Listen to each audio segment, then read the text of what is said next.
اعوذ باللہ من الشیطان الرجیم بسم اللہ الرحمن الرحیم السلام علیکم ورحمۃ اللہ وبرکاتہ۔ ناظرین، خلیفہ ہارون رشید اپنے دربار میں بیٹھا ملکہ زبیدہ سے شطرنج کھیلنے میں مصروف تھا۔ بہلول دانا پاس بیٹھے یہ سب کچھ اپنی آنکھوں سے دیکھ رہے تھے کہ اسی وقت چوکیدار نے صدا دی، عالیجا ایک مچھلی فروش پیش ہونے کی اجازت چاہتا ہے۔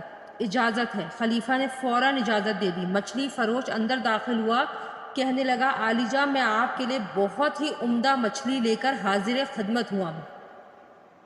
ہارون زبیدہ کی طرف دیکھ کر بولا، یہ بیچارہ انعام کی تلاش میں ہمارے لیے مچھلی پکڑ پکڑ کر لاتا ہے، اس کو 4000 درہم دے دیے جائیں تو کیسا رہے گا؟ زبیدہ بولی، نہیں میرے سرتاج، ہرگز ہرگز نہیں، یہ معمولی سا مچھلی فروش اس قابل نہیں کہ اتنی بڑی رقم اس کو انعام میں دے دی جائے۔ اس طرح تو بہت سے لوگ لائن لگا کر کھڑے ہو جائیں گے، پھر تو آپ اپنا سارا خزانہ خالی ہی کر بیٹھیں گے۔ ملکہ زبیدہ نے کچھ دیر سوچا اور ایک تجویز پیش کی، آپ اس سے پوچھیں کہ یہ مچھلی نر ہے یا مادہ ہے۔ اگر وہ کہے نر ہے تو کہہ دیں گے کہ نر ہمیں پسند نہیں، اگر کہہ دے کہ مادہ ہے تو وہ ہم لیں گے ہی نہیں۔ اس طرح وہ مچھلی واپس لے جائے گا اور ہمیں رقم بھی نہیں دینی پڑے گی۔ ہارون رشید کو زبیدہ کی یہ بات کچھ بھلی محسوس ہوئی، مگر بہلول رحمت اللہ علیہ بھی یہ تمام باتیں سن رہے تھے۔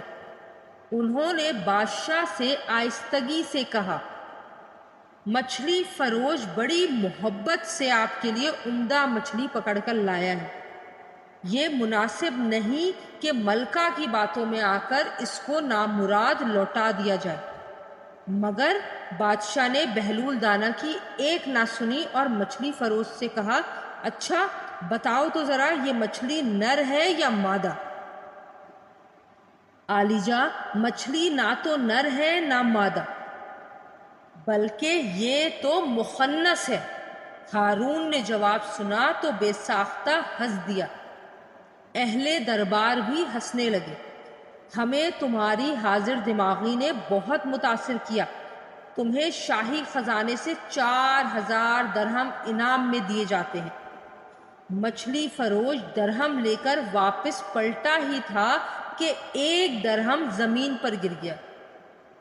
وہ پکڑنے کے لیے وہ نیچے جھکا ہی تھا کہ زبیدہ پھر ہارون کے کان میں سرگوشی سے بولی، دیکھا عالیجا، کتنا لالچی انسان ہے یہ مچھلی فروش، کہ ایک درہم اگر زمین پر گر گیا تو وہ بھی نہیں چھوڑا، جبکہ باقی سب تو اس کے اپنے پاس ہی تھے نا۔ کیا خبر کوئی اور ضرورت مند وہ درہم اٹھا کر اپنی کوئی ضرورت پوری کر لیتا۔ ہارون رشید کو یہ بات بھی بہت کھٹکی اور فوراً مچھلی فروش کو پکڑ کر پیش کرنے کا حکم دے دیا۔ بہلول دانا نے بھی ملکہ کی یہ بات سن لی تھی۔ کہنے لگے، عالیجا، ملکہ کے کہنے پر آپ مچھلی فروش کو نہ روکیے، اسے جانے دیں۔ مگر ہارون نے ایک مرتبہ پھر بہلول دانا کی کوئی بات نہ سنی اور مچھلی فروش سے کہنے لگا، اے صیاد، ہمیں تیری یہ حرکت بہت ناگوار گزری ہے۔ تیرے پاس 4000 درہم موجود تھے، پھر بھی تم نے جو ایک درہم نیچے گرا وہ بھی چھوڑنا گوارا نہیں کیا کہ شاید تم نہ اٹھاتے تو کوئی اور ضرورت مند اٹھا لیتا۔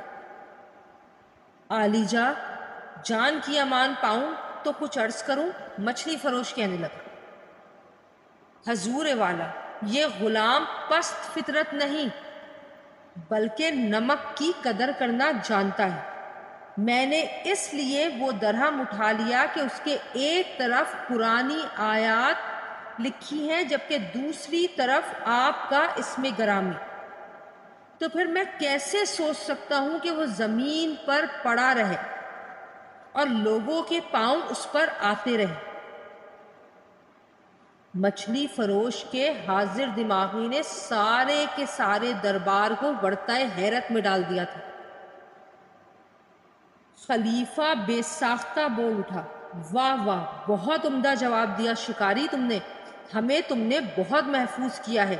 ہارون الرشید نے خزانچی کو حکم دیا، اس شکاری کو 4000 درہم اور دے دیے جائیں۔ جب مچھلی فروش رخصت ہو گیا تو حضرت بہلول دانا رحمت اللہ علیہ نے ہارون رشید سے کہا، میں نہ کہتا تھا کہ شکاری کو بار بار نہ روکے، اب وہ 4 کے بجائے 8000 درہم لے کر جا رہا ہے۔ ہارون رشید ہنس دیا، ہاں واقعی مجھے تمہاری بات پر غور کرنا چاہیے تھا۔